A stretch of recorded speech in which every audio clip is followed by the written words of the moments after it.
ضروری ہے کہ انبیاء علیہم اللہ کی وحدانیت اللہ کی توحید کو لے کر آئے تھے، تو اپنے آخری لمحے میں بھی ان کی فکر یہی تھی کہ ان کے اولاد بھی توحید پر رہے، ان کے اولاد بھی اسی دین پر رہے جس دین کو لے کر انبیاء اس دنیا میں تشریف لائے تھے۔ ایسا نہ ہو کہ نبی تو نبی ہو، ان کے اولاد ان کے لائے ہوئے دین سے دور ہو جائے۔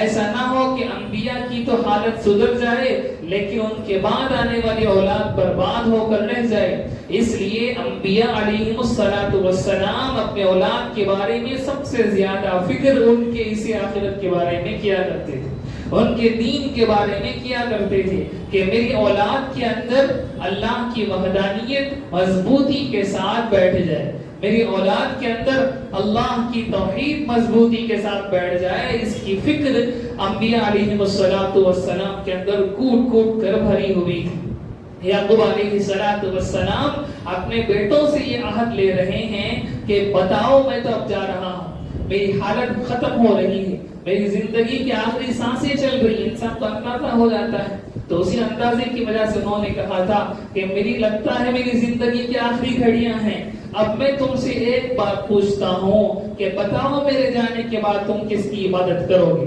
انہوں نے یہ نہیں پوچھا کہ میرے جانے کے بعد تم لوگ کیسے زندگی گزارو گے، انہوں نے نہیں پوچھا کہ میرے جانے کے بعد تمہاری اماں کی تم لوگ صحیح ڈھنگ سے قدر و قیمت کرو گے کہ نہیں، انہوں نے یہ نہیں پوچھا کہ میرے جانے کے بعد جو میری پراپرٹیز ہیں، جو میرے بینک بیلنس ہیں، جو پیسے میں نے جمع کر چھوڑے ہیں ان کو صحیح ڈھنگ سے بانٹ کر کھاؤ گے کہ لڑ کر مرو گے، یہ نہیں انہوں نے پوچھا۔ ان کی آخری لمحوں میں انہوں نے اپنے اولاد، انبیاء کے اولاد کی تربیت تو کس درجے کی ہوگی، پھر بھی ان کے دل کے اندر یہی فکر سوار تھی کہ میرے اولاد اللہ کی توحید پر واقعی رہے، میرے اولاد کفر و شرک کے اندر مبتلا نہ ہو جائے۔ میری اور آپ کی بات نہیں چل رہی، انبیاء کی بات، اور وہ بھی کیسے انبیاء، پیڑھیوں سے انبیاء۔ میں نے گزشتہ ہفتہ کہا تھا کہ پردادا بھی نبی ہیں، دادا بھی نبی ہیں، باپ بھی نبی ہیں، بیٹا بھی نبی ہیں۔ ایسے نبیوں کے خاندان، نبی زادوں کے بارے میں نبی فکر کر رہے ہیں کہ میرے جانے کے بعد یہ لوگ کہیں کفر و شرک میں نہ پڑ جائیں۔ اس کی وجہ یہ ہے